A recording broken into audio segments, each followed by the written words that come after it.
आदिल रजा, आपका स्वागत है। हाउ डू यू सी, आप इस सीज फायर को कैसे देखते हैं?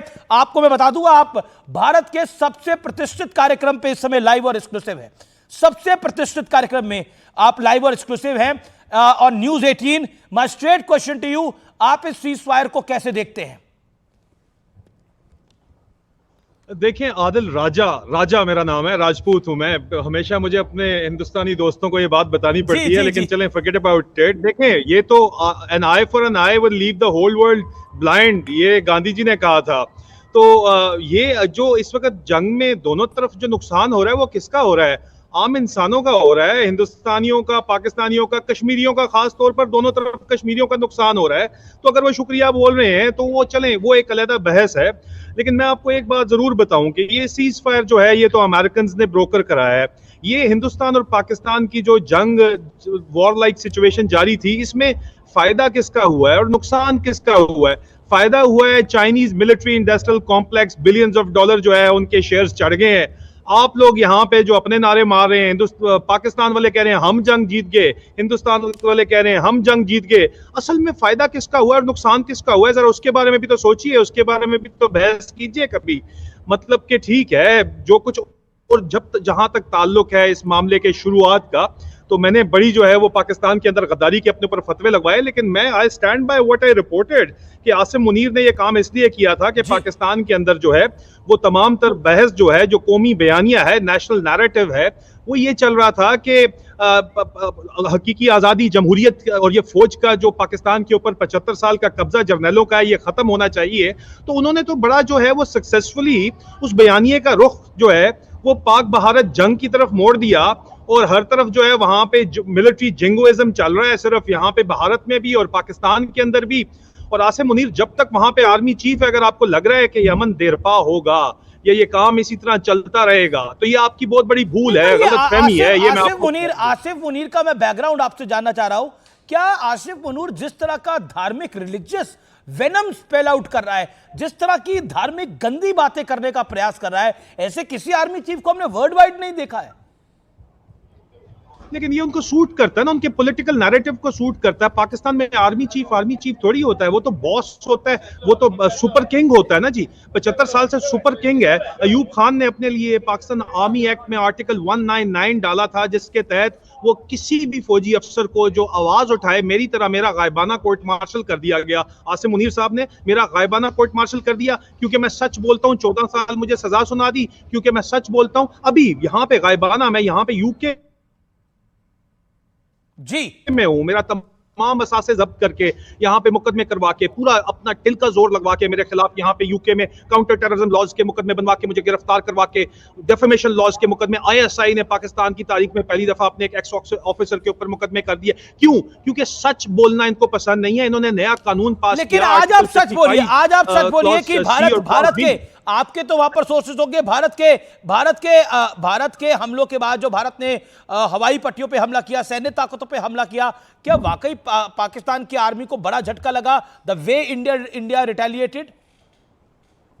4 घंटे पहले आपका जो आखिरी हमला था वो सिंध के अंदर हुआ है, मैंने उसके ऊपर रिपोर्ट की है और उसमें बहुत बड़ा जानी नुकसान हुआ है। हमारे एक स्क्वाड्रन लीडर भी शहीद हुए हैं, जानी नुकसानात भी हुए हैं। F-16 और JF-17 थंडर वहां पे थे। आपका भी तो नुकसान हुआ है। आपके राफेल जेट्स वगैरह जो हैं, अब बैनुल-अक़वामी मीडिया जिसके ऊपर बात कर रहा है, जो चाइनीज टेक्नोलॉजी की वजह से गिराए गए हैं, वो तो हमारी भी तो आप एयरफोर्स की सुपीरियरिटी जो है वो चाइनीज की वजह से एस्टैब्लिश हुई है। लेकिन फायदा तो चाइनीज स्टॉक स्काईरॉकेट कर गए हैं ना जी। और कंफर्म किसने किया? यूएस ऑफिशियल्स ने रॉयटर्स को जाके बताया, क्योंकि वो आपको F-35 बेचना चाहते हैं। Follow the money for God sake, it is all the war for money, it is not. I get your point, लेकिन आपने रफेल की बात करी, अभी इसका कोई कंफर्मेशन नहीं है कि रफेल डाउन हुए हैं, और इसका तो पाकिस्तानी डिफेंस मिनिस्टर भी प्रूफ नहीं दे पाए। उन्होंने बोला सोशल मीडिया देख लीजिए। लेकिन खैर, एक जो इंपॉर्टेंट बात है वो ये है कि जिस तरह से पाकिस्तानी पॉलिटिकल लीडरशिप रिएक्ट कर रही है, ऐसा लग रहा था कि उनको समझ में नहीं आ रहा था कि वो बोल क्या रहे हैं, वो कर क्या रहे हैं।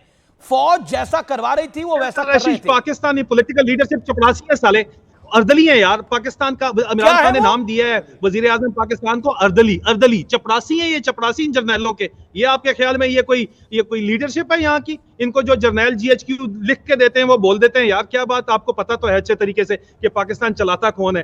तो इसलिए जब तक पाकिस्तान में जमहूरियत नहीं होगी और जब तक आप ये समझेंगे कि नवाज शरीफ जो है वो बीजेपी सरकार का असासा है और उसको क्योंकि फौज ने जबरदस्ती हुकूमत दिलवा दी है इलेक्शन चोरी करवा के, और वो आपके लिए क्या नवाज शरीफ बोला है कोई? आप मुझे बताएं। नवाज शरीफ साहब जो है, जिनकी बेटी वजीर आला पंजाब है, जिनका छोटा भाई जो है वो वजीर आजम है, जो कि ऑर्डर्स लेता है आर्मी चीफ आसिम मुनीर के और बाकियों के, सलूट मारता है, अर्दली के तौर के ऊपर, चपरासी के तौर के ऊपर काम कर रहा है वो सिर्फ। इन्होंने आपका क्या फायदा किया, आप मुझे बताएं। इन्होंने एक दफा भी बताया कि जर्नैलों को, आसिम मुनीर को, यह काम नहीं करना चाहिए था, पहलगाम में दहशतगर्द हमला नहीं करना चाहिए था? एक दफा भी उन्होंने जुबान ली है? तो फिर आप क्यों ऐसे लोगों को सपोर्ट करते हैं पाकिस्तान के अंदर जो कि दहशतगर्दी को रोक नहीं सकते, जो कि जमहूरियत का जो है वो के ऊपर डाका डालते हैं जाके? अगर पाकिस्तान में आज इमरान खान की हुकूमत होती, जमहूरियत होती, तो जुर्रत नहीं थी इन जर्नैलों की ये जो कर जाते जो उन्होंने किया था। और 2019 में हालात बहुत फर्क थे, अब हालात बहुत फर्क हैं। इमरान खान सिविलियन सुप्रीमेसी के लिए काम कर रहे थे। 8 फरवरी 2024 को इमरान खान को वोट दिया गया था। अगर इमरान खान को हुकूमत मिल जाती, इन जर्नैलों की जुर्रत ना होती इस किस्म का काम करने की जो उन्होंने किया है, सिर्फ और सिर्फ अपनी हुक्मरानी बरकरार रखने के लिए, ज़िया-उल-हक दोइम बनने के लिए। पाकिस्तान के कारोबार के पूरे कारोबार पे इनका कब्जा है। हर साल 100 जर्नैल नया बन जाता है। इनको मल्टी मिलियनियर यूएस डॉलर में बनना है, लेफ्टिनेंट जनरल को बिलियनियर्स बनना है। तो यहीं से तो इनको जारी बात है कि इनकी जो कारोबार मिलिट्री इनकॉर्पोरेटेड चल रहा है, अगर पॉलिसीज इनकी अपनी फेवर में बनेंगी तो तब ये बिलियंस ऑफ डॉलर्स कमाएंगे और चलाएंगे, नए डिफेंस हाउसिंग आपने एक इंटरेस्टिंग बात बोली है, पाकिस्तान के नेता चपरासी हैं, पाकिस्तान के नेता चपरासी हैं, अर्दली हैं। तो ये ख्वाजा आसिफ भी अर्दली है, इसमें कोई शक नहीं है, बिल्कुल है चपरासी। तो बड़ा अर्दली कौन है इसमें से? ये अपना इलेक्शन जो चोरी करके, जिनको फौज ने वोट चोरी करके सीट दी हुई है, वो उनके ऑर्डर सुनते हैं, जो उनको पर्ची मिलती है पर्ची बोलते हैं। इनकी क्या औकात है? नहीं, मैं आपसे पूछ रहा हूं ये बात कि ये जो डार है कि ये बड़ा अर्दली है या ख्वाजा आसिफ बड़ा अर्दली है, बड़ा चपरासी है? या ये सारे एक से एक बड़े अर्दली हैं, उनका मुकाबला है। इनका सब इतना तो नंबरिंग तो करिएगा। बड़ा चपरासी कौन है इसमें से? छोटा चपरासी कौन है? सबसे छोटे वाला कौन सा है? शहबाज शरीफ है सबसे बड़ा चपरासी शहबाज शरीफ है। उसके बाद जो है ये इसहाक डार जो है, इनका नवाज शरीफ का समधी है, ठीक है। उसके बाद इनकी बेटी है, जिनको पाकिस्तान में अब मुख्तलिफ नाम से पुकारा जाता है, जनरल रानी के नाम से भी पुकारा जाता है, क्योंकि जनरल आसिम मुनीर को जनरल याया खान के साथ की तरह देखा जाता है, जिन्होंने 1971 में आधा पाकिस्तान गवाया था। और इनके आपस के किस्से पाकिस्तान के अंदर क्या आपको लगता है ये आसिफ मुनीर जो है, जैसे याया खान ने आधा पाकिस्तान गवाया था, वैसे ये भी मुनीर भी बलूचिस्तान गवा देगा? ऐसी सिचुएशन बन जाएगी आने वाले दिनों में? अगर तो आसिम मुनीर को इसने जो जुनूनियत इसके ऊपर तारी है, और इसका जो जिस किस्म के इसको इंफीरियरिटी कॉम्प्लेक्स है, इसका ज़हनी मरीज के तौर के ऊपर इसको देखा जाता है। किस मरीज के तौर पर? दी गई ज़हनी मरीज रहे जी ज़हनी मरीज है। लेकिन आपको एक बात बता दूं, हिंदुस्तान वालों को ये बात सोचनी होगी, बलूचिस्तान के अंदर आप जो मर्जी कर लें, हम बलूचिस्तान का, मैं बलोची भाइयों के साथ हूं, मैं उनका राइट फॉर सेल्फ गवर्नेंस को मैं जो है वो सपोर्ट करता हूं। लेकिन उस वक्त पूरी पाकिस्तानी कौम फिर जो है वो न्यूक्लियर एसेट्स के ऊपर बात आ जाएगी। अभी भी तो अमन इसलिए हुआ है ना कि जी ये कह रहे थे हम नेशनल कमांड अथॉरिटी की मीटिंग बुला रहे हैं, उधर से सेक्रेटरी मार्क रूबियो का फोन आया, कहा चुप भाई, इंसान का बच्चा बंद, और ये सीधा सुधर गए, इनको ऑर्डर वहां से आ गया, क्योंकि इनकी जायदादें सारी की सारी जो है वो वेस्टर्न कंट्रीज के अंदर है। यहाँ पे यूके के अंदर है, ये यूएसए के अंदर है, जिनकी जायदादें तो बीजिंग के अंदर नहीं है। इनकी जायदादें जो है वो चाइना के अंदर तो नहीं है ना। इन्होंने तो पैसा पाकिस्तान से कमाना है और लेके अपने बच्चों के जरिए जो है वो वेस्टर्न कंट्रीज के अंदर लेके जाना है। तो इसलिए सुनते हैं लेकिन ये न्यूक्लियर वॉरफेयर की न्यूक्लियर वॉरफेयर की बात क्यों कर रहे थे? मैं ये जानना चाह रहा हूं, ये न्यूक्लियर वॉरफेयर की बात क्यों कर रहे थे? मतलब वी ऑल नो कि nuclear warfare is not easy thing. But एक ज़हनी मरीज है, एक बंदा जो है वो मेंटली स्टेबल नहीं है, तो वो दिमागी बीमार है, एक बंदा दिमागी बीमार है, और वो अपनी हुकूमत चाहता है, और वो अपने लिए, उसके लिए एक बंदर के हाथ में माचिस दे दोगे तो पूरे शहर को तो आग लगाएगा ना। तो ये चला सकता है, बटन क्यों नहीं दबा सकता ये? तो मार्क रूबियो की कॉल के बाद मैं एक इंटरेस्टिंग पॉइंट आपको बता रहा हूं, आपने भी जो बाला जिक्र करा कि मार्क रूबियो की कॉल के बाद, आदिल राजा, मार्क रूबियो की कॉल के बाद ये घुटनों पर आया, और घुटनों पे आया, और कल के भारत के स्ट्राइक्स के बाद इनकी हवा बड़ी टाइट हुई है। बड़ी हवा टाइट हुई है कल के जो स्ट्राइक्स हुए हैं, यानी आज सुबह देखिए सुबह गालियां इतनी ज्यादा पड़ी थी जो आपने स्ट्राइक किए हैं, वो मेरे घर के बिल्कुल दीवार के साथ गिरा है। मैंने मेरी वालदा को उन्होंने हाउस अरेस्ट करके रखा हुआ है वहां पे, उनको पाकिस्तान से निकल नहीं देते, अगवा कर लिया था मेरी वालदा को, और उसके बाद उसको जो है हाई कोर्ट के ऑर्डर्स के बावजूद उसको निकलने नहीं देते वहां से। मेरी उनसे रात को मैंने पूछा, उन्होंने कहा जो है वो चकलाला एयरबेस, नूर खान एयरबेस के ऊपर रहते हैं, तो उन्होंने कहा कि अंदर अटैक हो गया है। इनको लान तान गालियां इतनी पड़ी थी कि इन्होंने रिस्पॉन्स अब जो है वो मजबूरी के तहत दिया, लेकिन पाकिस्तान एयरफोर्स ने चाइनीज सपोर्ट के साथ जो है वो एयर सुपीरियरिटी दिखाई है अपनी। ये आपको मानना पड़ेगा कि जंग जब होती है तो वो अब चाइनीज का इंटरेस्ट ये है। नहीं, यहाँ पर कर्नल दानवीर हमारे साथ हैं, वो कुछ आपसे पूछे जाते हैं। मिस्टर मिस्टर दानवीर, he is the security expert of India, ये आपसे एक सवाल पूछना चाहते हैं। ओके दानवीर जी, पूछिए सवाल आप। मेजर आदिल रजा, 18 कैवलरी, आप पाकिस्तान आर्मी के राजा आप पाकिस्तान आर्मी के आर्मर्ड कोर के ऑफिसर रहे हैं। भावलपुर जैश ए मोहम्मद का ठिकाना तबाह किया गया और मुरीद के में भी तबाह किया गया। आप जरूर इन इलाकों में जरूर आपने सर्व किया होगा अपने टैंकों के साथ में, तो वहां पर एक तस्वीर निकल के आई जिसमें दहशत गर्द के नमाज जनाजा में पीछे वर्दी में लोग खड़े थे। क्या आपने अपनी सर्विस के दौरान इन मरकजों का दौरा किया? क्या आपने इन आतंकवादी सेंटरों को आपने देखा, खासतौर से भावलपुर में, क्योंकि आप जरूर अपनी रेजिमेंट के साथ टैंकों के साथ वहां पे रहे होंगे क्योंकि आप 18 कैवलरी के ऑफिसर हैं। देखिए सर, इसमें ये बात आपको समझने की जरूरत है कि ये जो दहशतगर्द ग्रुप है, मिलिटेंट ग्रुप्स हैं, ये 1980s से CIA और ISI ने मिलकर बनाए थे अफगान जहाद के लिए। जब अमेरिकन डंप करके जब काम निकल गया तो ये उस वक्त तक इतने स्ट्रांग हो चुके थे कि अपना एक इकोसिस्टम ये बना चुके थे। एक टेरर फॉर्मिंग का इकोसिस्टम है, बेरोजगारी इतनी ज्यादा है, अनएम्प्लॉयमेंट पाकिस्तान में, और ये जॉब्स भी ऑफर करते हैं। मदरसों में बच्चे इतने ज्यादा लोग पैदा कर भी देते हैं जिनको खिला भी नहीं सकते, तो मदरसा मुफ्त खाना देता है, तो मदरसों के अंदर उनको भेज जाते हैं क्योंकि स्टेट उनका ख्याल नहीं रखती पाकिस्तान की। स्टेट की प्रायोरिटीज अपने जर्नलों के पेट भरना है, तो जाहिर बात है स्टेट किस तरह इनका ख्याल रखेगी। तो इनका पूरा का पूरा एक इकोसिस्टम चल रहा है। और बाय द वे जो आपने अटैक किया सर, उस अटैक के अंदर तो ऑलरेडी वहां से जो मिलिटेंट्स थे वो सारे छोड़ के जा चुके थे। मिलिटेंट्स वहां पे कोई मौजूद नहीं थे, और वहां पे मेरे पास आई विटनेसेस रिपोर्ट है कि ऑलरेडी वहां पे सादा कपड़ों में गर्दी है, उसके पीछे वर्दी है, और इसकी जो तस्वीर निकल के आई, तो मैं मेजर आदिल राजा से सिर्फ यही सवाल पूछ रहा हूं कि आपने पाकिस्तानी अफवाज में नौकरी करी है, आर्मर्ड कोर ऑफिसर रहे हैं, तो आपने अपने आप इस तरीके के मंजर जरूर देखे होंगे, तो उस पे आप क्या कहना चाह रहे हैं? ये जो दानवीर साहब, कर्नल दानवीर कह रहे हैं, वो इंपॉर्टेंट पॉइंट कह रहे हैं कि ये पाकिस्तान में ही नारा लगता है, ये जो दहशतगर्दी है इसके पीछे वर्दी है। ये ऊंची सलवारों वालों के साथ क्या करते हैं पाकिस्तान सेना के? पहले नारा लगाया था, फिर मरियम नवाज ने, जो इस वक्त इसी वर्दी वालों ने उसको चीफ मिनिस्टर बनाया हुआ है, उसने ये नारा लगाया था। लेकिन मिलिटेंट ऑर्गेनाइजेशंस को पाकिस्तानी मिलिट्री एज प्रॉक्सीज तो यूज कर रही है, जिस तरह बलूचिस्तान के अंदर आप लोग भारत वाले जो है वो प्रॉक्सीज के तौर के ऊपर यूज करते हैं। Kulbhushan Jadhav was a smoking gun over there sir, तो please let's not get over there. But yes of course there is a history to it, किताबें इसके ऊपर लिखी हुई है, इसमें कोई दो राय तो नहीं है ना कि मिलिटेंट ऑर्गेनाइजेशंस एज प्रॉक्सीज जो है वो CIA और ISI यूज करती रही है। नहीं, मैंने sir as a fighting arm officer कभी भी इनके साथ कोऑपरेट नहीं किया, लेकिन definitely there is a interoperability between the ISI and between the these militant outfits। जब तक आप, और दिस वाज वेरी रीसेंट, जब यहाँ पे अमेरिका और इंटरनेशनल सिक्योरिटी असिस्टेंस फोर्स जहाँ पे बैठी हुई थी अफगानिस्तान के अंदर, तो तब भी ये डबल गेम होती रही है। जिम मैटिस ने, जो डिफेंस सेक्रेटरी भी हैं और सेंटकॉम के कमांडर भी थे, उन्होंने अपनी कॉल साइन केओस जो लेटेस्ट बुक लिखी है उसके अंदर इसको मेंशन किया है कि पाकिस्तान डबल गेम कर रहा था, और डबल गेम पाकिस्तान इनको as a proxy element general Musharraf use करते रहे हैं। आदिल राजा, एक बात जरूर मैं इसमें पॉइंट करूंगा कि आप एक्स मिलिट्री ऑफिसर हैं, आप भी प्रोपेगेंडा वॉर के शिकार हो गए। हमारा कोई भी तैयारा पाकिस्तान के जहाजों ने नहीं गिराया है और कोई इस तरीके की चीज नहीं हुई है। ये हार्डकोर प्रोपेगेंडा वॉरफेयर है आदिल राजा, और हमारे अधिकारियों ने इस चीज को बिल्कुल क्लियर कर दिया है कि ऐसी कोई चीज नहीं हुई है। यू आल्सो अंडरस्टैंड आदिल राजा कि पाकिस्तान मिस इन्फॉर्मेशन को फ्लोट करा था और हमने डिबंक करा विद फैक्ट्स एंड फिगर्स। मैं रिटोरिक बोलना नहीं चाहता।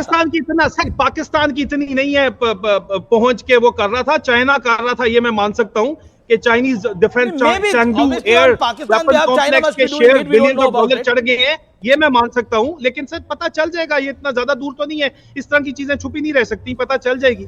हाँ बिल्कुल बिल्कुल बिल्कुल बिल्कुल पता लग जाएगी। आदिल राजा, मेरा आपसे एक अगला जो प्रश्न है वो बड़ा महत्वपूर्ण है, वो ये है कि क्या आपको लगता है कि यहां से मुनीर जो है वो सुधरेगा? आपकी जानकारी क्या कह रही है? क्या मुनीर सवाल ही नहीं पैदा होता, सवाल ही नहीं पैदा होता, सवाल ही नहीं पैदा होता, सवाल ही नहीं पैदा होता। आज से मुनीर सुधरने वाली चीज ही नहीं है। उसने 10 साल हुकूमत करनी है, अभी उसके 3 साल पूरे नहीं हुए, वो 10 साल करना चाहता है। आपके ख्याल में वो सुधर के कर लेगा? उसको पब्लिक सपोर्ट के बगैर वो कर नहीं सकता ये काम। तो पब्लिक सपोर्ट लेने के लिए इस तरह के ड्रामे वो चलाएगा, मजीद चलाएगा। और नवाज शरीफ साहब के सर के ऊपर अगर आप चाहते हैं कि वो चल जाए, तो आप लोगों को मैं बता दूं, सांप को जितना मर्जी दूध पिला दो, डसना उसकी फितरत के अंदर होता है। ये आपको नवाज शरीफ साहब जो है वो भी, और ये उन जिन्होंने आर्मी चीफ लगाया है ना, वो भी, ये डसेगा जरूर आपको अगर आप लोगों ने इसको छोड़ दिया इसी तरह। तो ये मैं बात आपको वाजे कर दूं, पाकिस्तान की कौम भी आज जो बड़े नारे मार रही है, हम पाकिस्तान के साथ हैं, पाकिस्तानी पैट्रियट हैं, पाकिस्तान को हम सपोर्ट करते हैं। पाक भारत जंग के अंदर हम कहते हैं कि पाकिस्तान जिंदाबाद, जिस तरह आप लोग जो है अपने नारे मारते हैं, जय हिंद वगैरह के नारे मारते हैं, every patriotic man is supposed to do that, but if this man is allowed to continue, इस बंदे को आपने चलने दिया, तो अमन की तो दूर दूर की बात है, अमन की आशा ही सिर्फ रह जाएगी। ये बंदा नहीं, अमन की आशा में तो आफ्टर में जो रिजीम है उसमें अमन की आशा का कोई चांस नहीं है, उसमें अमन की आशा को कोई चांस नहीं है। एक मैं इसके बैकग्राउंड की मुनीर की बात करना चाहता हूं, ये क्योंकि बार बार आता है सोशल मीडिया पे कि मुनीर मदरसा छाप है, ये मदरसों से पढ़ा हुआ है, इसके वालिद साहब जो थे वो भी इसी एक मदरसे में पढ़ाते थे, तो इसकी सोच जो है वो वहाबी सोच है, बड़ी कट्टरपंथी सोच है। तभी एक फौजी इस तरह के नफरत भरे भाषण किसी कौम के बारे में दे रहा है, हिंदुओं के बारे में दे रहा है। क्या ये एक मदरसा छाप है? क्या ये मुल्ला मुनीर है जैसा बोला जाता है? भाई वो अपने पॉलिटिकल, वो अपने पॉलिटिकल, वो भाई दिन को मुल्ला है, शाम को चाचू विस्की है, ठीक है, विस्की भी पूरी पीता है, सुबह इनको सुनाता है, हलक से गलत कोट करता है कुरान की आयतें, शाम को विस्की पे चीयर्स करता है, ठीक है। चाचू विस्की भी उसी का नाम है, और उसका नाम जो है वो डेहरी हसनाबाद जो उनका इलाका है, उसके गटर का ढक्कन भी उन्हीं का नाम है, ठीक है। और तो ये बंदा मुनीर भी यही है, चाचू विस्की भी यही है। सुने कदम साहब बैठे ना, ये स्टाफ कोर्स कर रहा था ना, तो इसका नाम द डिसीवर रखा गया था स्टाफ कोर्स की पब्लिकेशन के अंदर। जो बंदा as a major, as a captain, the deceiver के तौर के ऊपर इस फौज के अंदर मशहूर है, योर कोर्समेट्स को पता होता है बंदा क्या है, वो आपकी रग रग से जानते हैं आपको। जो बंदा डिसीवर, धोखेबाज मशहूर है, उसके ऊपर वो धोखा नहीं देगा तो और क्या करेगा यार, वो उसने यही काम करना है दोबारा आके, ठीक है। और आप लोग आंखें बंद करके बैठे रहे कि कोई बात नहीं, my enemy is making a mistake, why should I stop him. तो ये जो है ना, ये आके आपको अभी इसने जो काम किया है, ये दोबारा आके दोबारा भी करेगा अगर इसको, if he is allowed to continue doing what he is doing. नहीं, मैं एक सवाल पूछ रहा हूं, क्या पाकिस्तान के जो जूनियर ऑफिसर्स हैं वो इससे खुश हैं, या वो कहते हैं कि इसको साफ होना चाहिए अब यहां से? पाकिस्तान के जो जूनियर ऑफिसर्स 4000 एक अफसर ने मुझे ईद मुबारक का मैसेज किया, सिर्फ मैसेज ईद मुबारक का किया, इसने उसको अबडक्ट किया, उसका कोर्ट मार्शल किया, उसको 9 से 10 महीने जो है वो टॉर्चर किया गया। वो अभी arm forces institute of mental health के अंदर पाया जाता है, मैं नाम नहीं उसका लूंगा। बीवी उसकी रो रो के मुझे बताती रही, मैं चुप करके मैं बर्दाश्त किया, उसने मुझे कभी कोई इंफॉर्मेशन पास नहीं की। I am a 3rd generation Pakistan army officer. Young officers जो है 4000 प्लस ऑफिसर्स को जनरल बाजवा और इसने मिलके under the Pakistan army act article 199 इसने बगैर वजह बताए एडमिनिस्ट्रेटिव एक्शन के तहत उनको लेटर ऑफ थैंक्स देके फारिग कर दिया है विदाउट बेनिफिट्स। कुछ तो बेनिफिट्स मिले। क्या नहीं, मैं जानना चाह रहा हूं जूनियर ऑफिसर्स में इसके, अगर आप एक लाइन में समझा पाएंगे तो क्या मूड है जूनियर ऑफिसर्स में इसके बारे में, मुनीर के बारे में, मुल्ला मुनीर, चाचू विस्की के बारे में? सर ये पाकिस्तान आर्मी एक कॉलोनियल आर्मी है, अभी तक है। उसमें जो रैंक हायरार्की है वो इस तरह की है कि कभी भी म्यूटनी कामयाब नहीं हुई है, and then there is a benefit infrastructure इस किस्म का है। 15 साल पे डीएचए का पहला प्लॉट, 22 साल पे डीएचए का दूसरा प्लॉट। आप करोड़पति 15 साल की सर्विस अच्छे बच्चे बन के कर लें तो आपको वो मिल जाता है, ठीक है। बहुत यंग ऑफिसर्स जो है उनके जज्बा मौजूद है, लेकिन प्रॉब्लम ये है कि उनसे ये मिलने जाता है तो उनके वेपन से गोलियां तक निकलवाते हैं, उनके वेपन से फायरिंग पिन्स तक निकलवाते हैं। फिर तो प्रॉपर्टी डीलिंग है ना, ये जज्बे की बात तो नहीं है, प्रॉपर्टी डीलिंग है, पैसा बनाए, बिलियनर बने, और क्या है फिर इसके अंदर? अभी तो यही चल रहा है, अफसोस से कहना पड़ता है। मैं तीसरी नस्ल हूं इस फौज की, मेरा दिल जुड़ा है इस फौज से। अभी तो यही चल रहा है, अफसोस के साथ कहना पड़ता है कि सिर्फ पर्सनल बेनिफिट्स के लिए ये काम किया जा रहा है। बिल्कुल बेनिफिट के लिए किया जाता है। आपका बहुत बहुत शुक्रिया हमारे साथ जुड़ने के लिए।